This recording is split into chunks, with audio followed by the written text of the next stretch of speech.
Welcome to Beyond Death, where we examine near-death experiences from people who say they have died, visited the other side, and came back. Before we begin today's NDE, I want to take a brief moment to thank the channel supporters that have sent in our most recent super thanks.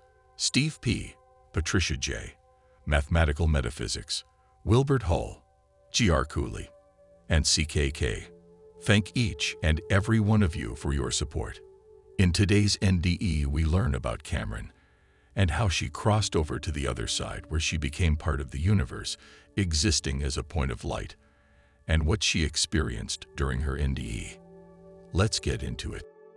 I woke up at noon on a Thursday, extremely tired despite having slept at least 14 hours. I tried to get up and do some things, but I was so exhausted I just couldn't stay awake. I recall going back to bed at about 2 p.m. and setting my alarm for 3 p.m., thinking I would just sleep an hour and then I would feel better. I was bleeding so much, but I didn't realize that this was menopause and that it's normal for a woman to bleed for a week to 10 days, but I had been bleeding more and more for about 3 months. In retrospect, it was really stupid of me not to realize that a human being can't live on 2 to 3 pints of blood. I kept thinking that bleeding was normal, even though I was bleeding about 10 times more than normal. It was almost like hemorrhaging. Anyway, the moment my head hit the pillow and I shut my eyes, I was suddenly in this black void, and a light came zooming at me extremely fast. It was kind of like seeing a star shining bright, and within less than a second, it was enormous and right in front of me. It was sparkling and happy like those sparkers kids have on the 4th of July. Extremely energetic and bright. It didn't speak to me, but it transmitted a want to come with me message. I am very adventurous, so I said yes, and together we traveled at the speed of light into a galaxy of bright lights. I knew that all of them were souls or spirits, and that each one was a point of light that was another being.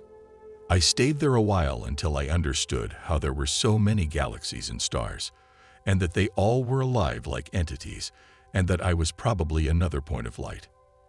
I had no awareness of having a body. I just felt like I could move anywhere I wanted, as if I were a light particle or something. I then went to various places. One of the first ones was to a landscape like Mongolia, which was spectacularly beautiful. The clouds were extremely bright, moving the way they do in time-lapse photography, and the light kept changing the way the mountains and the tall grass in the valley looked. I lingered there a while and knew that there really were such things as sacred places. I started to understand that everything that ever was and everything that ever will be were all here at once, and that all the knowledge in the universe was right there for us to access if we just believed and reached for it. I knew that Einstein and Mohammed and Handy and Mozart and all the great artists and scientists had tapped into this knowledge, either in their sleep or as a conduit from God or the Great Spirit or the universal energy. I was bathed in bliss and harmony. I felt more love than I could even imagine, and everything emanated positive energy and affection. Every single positive word in the dictionary could not capture the feeling of eternal bliss that I felt.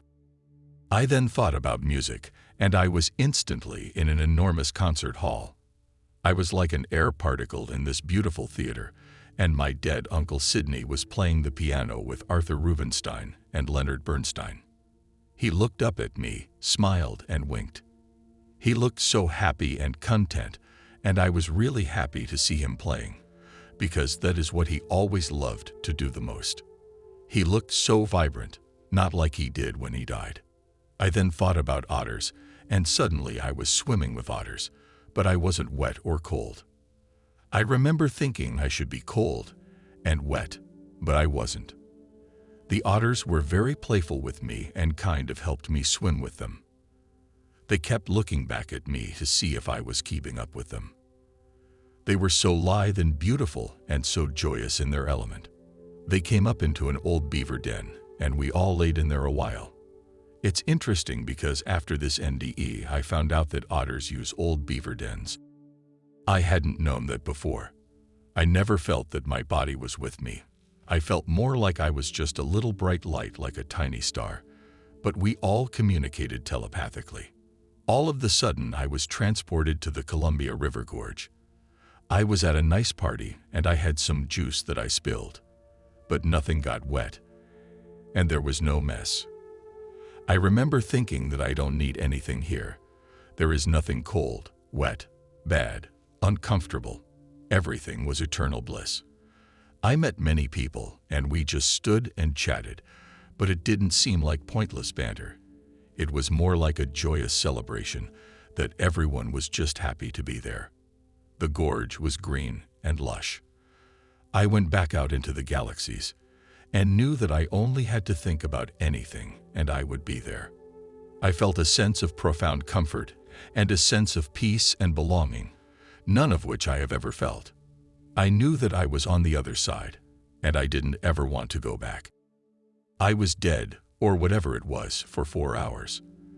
My friend called my phone, and it rang very loud next to me. I came back and I was very angry that I was back and wished that this call had not come through and broken up my experience. The next day I was admitted into ER for 3 to 4 days and had a lot of tests and medications and IV, etc. I kept thinking about what happened, but didn't want to tell people because when I did they thought I was crazy.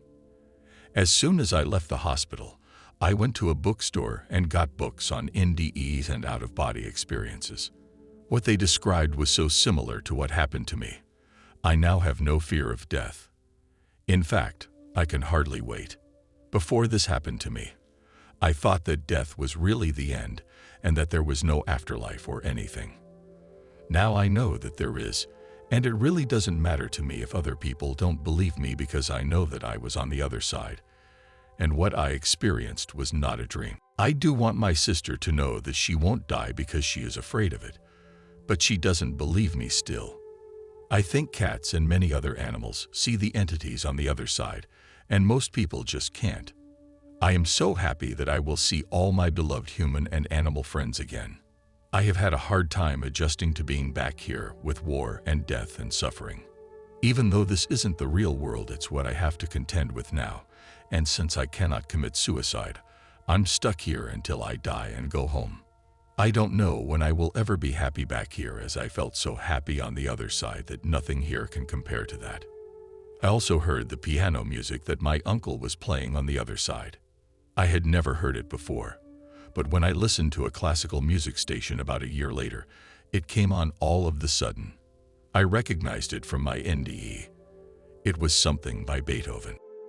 I have been trying to find it again ever since, but it must not be one of his more common pieces of music because I have never heard it again and don't know how to find it, except that it had a very memorable piano section that was lively and high-spirited.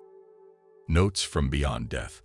I have included a link to Camryn's near-death experience in the description, complete with her question and answer portion, which I did not include in this video. I am, however, debating stopping link inclusions entirely, as I am still getting at least 20 people per day making accusations that I am writing these myself.